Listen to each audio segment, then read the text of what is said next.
இன்னைக்கு திமுகவில் வந்து நடிகர் கமலஹாசனுக்கு வந்து மக்கள் நீதி மய்யம் தலைவர் அவருக்கு வந்து அந்த ராஜ்யசபா சீட் கொடுத்துருக்கிறது மிகப்பெரிய ஒரு விமர்சனத்துக்குள்ளாயிருக்கு. அவர் வந்து திமுகவை எதிர்த்தார், இப்போ வந்து அவங்களுக்கு பின்னாடி ஒளிஞ்சிருக்காரு. ஆமாம், நடிகர் கமலஹாசன் வந்து வாரிசு அரசியலை எதிர்த்து தான் கட்சியை தொடங்கினார், மக்கள் நீதி மய்யம் என்று சொல்லி.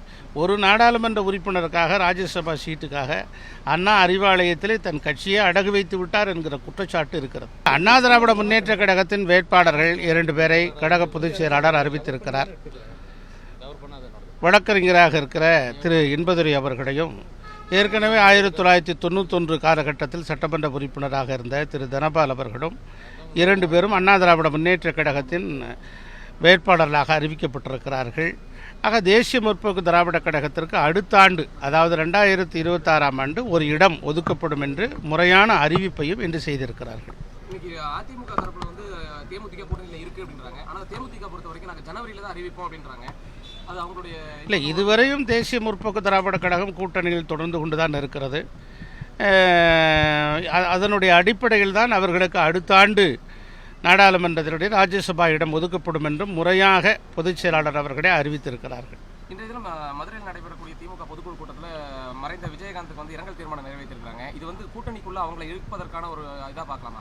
இல்லை, அதாவது வந்து எப்போதுமே பொதுக்குழு கூட்டம் நடைபெறுகிறது என்று சொன்னால் அது அண்ணா திராவிட முன்னேற்ற கழகம், திமுக இல்லை எந்த கட்சியாக இருந்தாலும் மறைந்த தலைவர்களுக்கு அஞ்சலி செலுத்துவது என்பது ஒரு வழக்காக, ஒரு மரபாக பின்பற்றப்படுகிறது.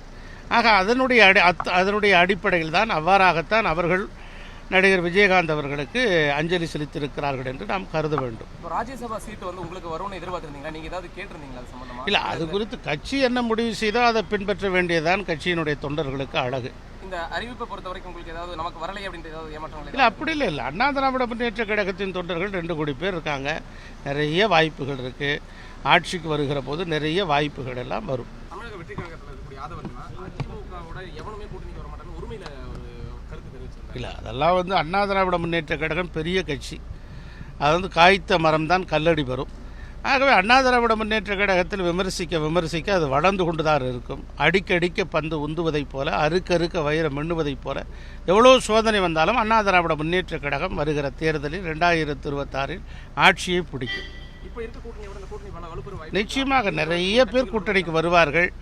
கூட்டணியில் மாற்றமெல்லாம் இருக்கும். கூட்டணி குறித்து கழக பொதுச் செயலாளர் பதில் சொல்லுவார். இல்லை, இது குறித்து கழக பொதுச் செயலாளர் உங்களிடத்தில் பதில் சொல்லுவார். செய்திகளை உடனுக்குடனும் துல்லியமாகவும் தெரிந்து கொள்ள சப்ஸ்கிரைப் பண்ணுங்க.